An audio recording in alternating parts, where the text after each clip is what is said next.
I was asked to speak about the Middle East specifically. What are my qualifications for doing so? I've lived in the Middle East probably most of my life. I grew up in the Middle East, so it's almost home, not quite.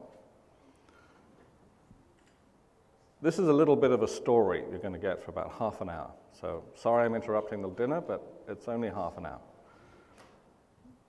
I'm going to talk about some history, some politics, something about Islam, something about crude oil, something about gas reserves and production, and then I'm going to talk about 3 countries that we really need to know about: Iran, Iraq, and Saudi Arabia.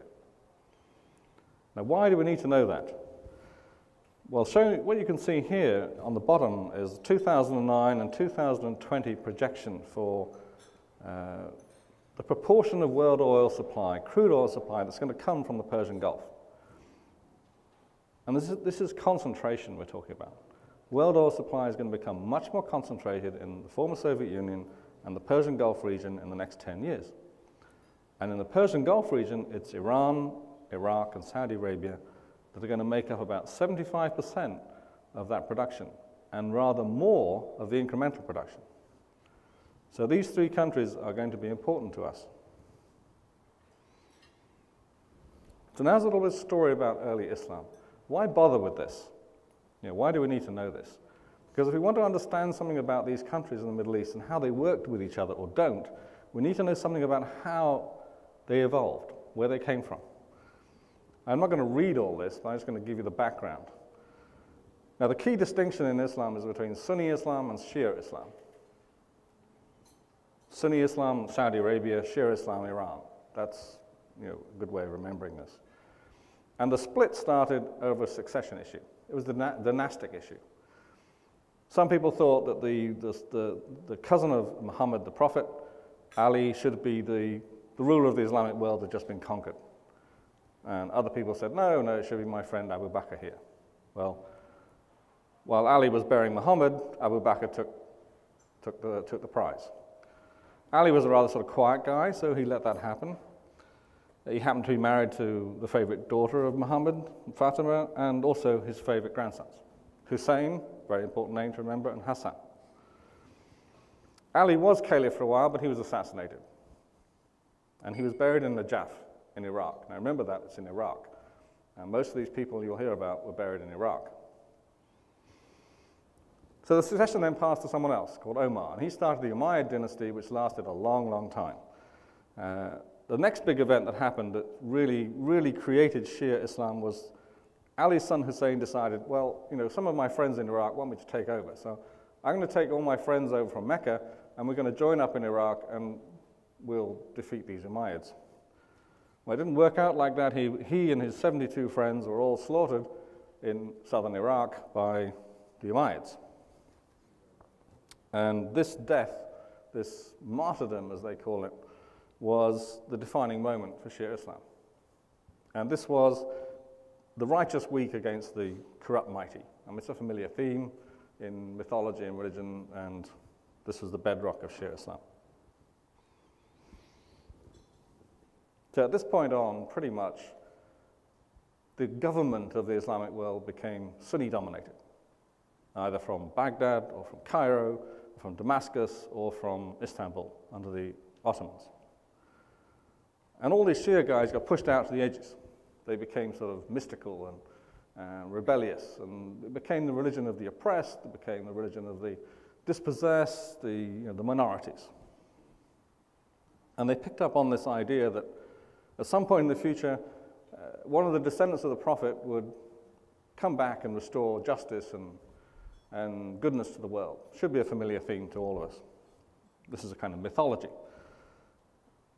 And this is where the 12th Imam came along. Now, guess where he disappeared? He disappeared in Samarra. Samarra is in northern Iraq. It's the most northern Shia place in Iraq. And when Al-Qaeda blew up his burial mosque in Samarra, they knew exactly what they were doing. They ignited sectarian struggle in Iraq. The Shia said, we've had enough of this. Now it's the Sunnis' turn to get hit. So although this history is 1,000 years old, it comes back into the modern world quite quickly.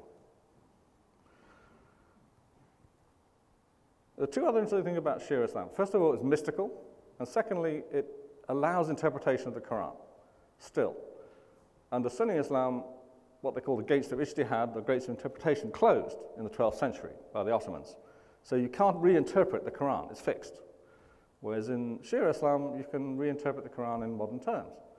So you can discuss, well, you know, what should we do with motor cars? What should we do with mobile telephones? This sort of thing.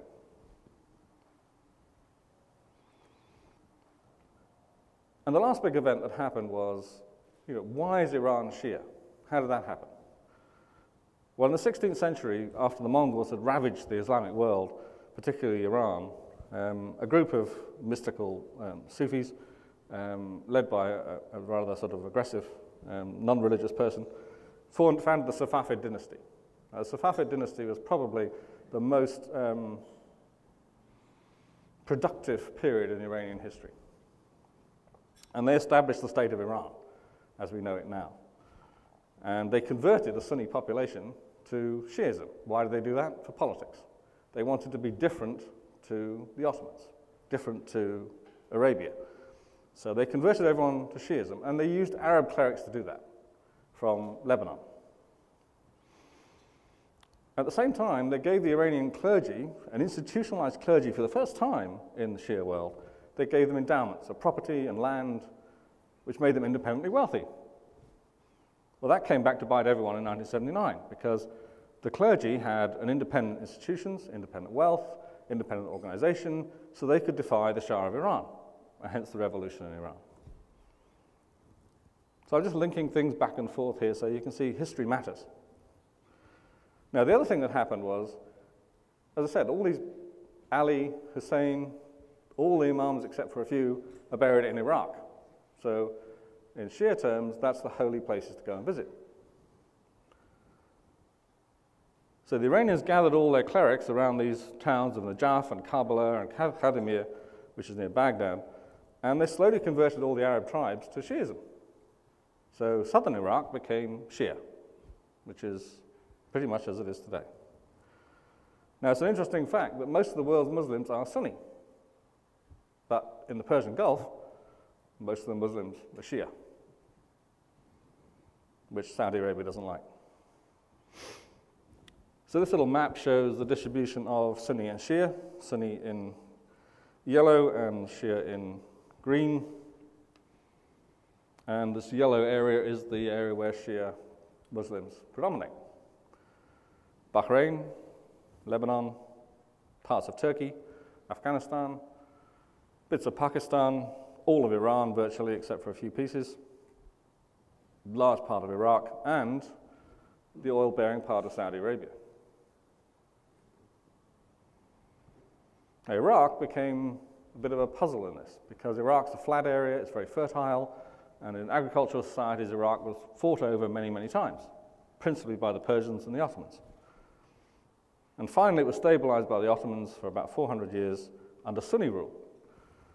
And then the British decided, after the First World War, let's put another king in there. So they put the Hashemite kingdom in there, and we'll come to that in a minute. And that was also Sunni rule.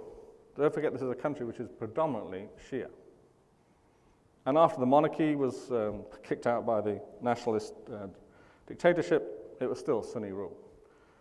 Only after 2003 did Shia politicians have any power whatsoever in Iraq.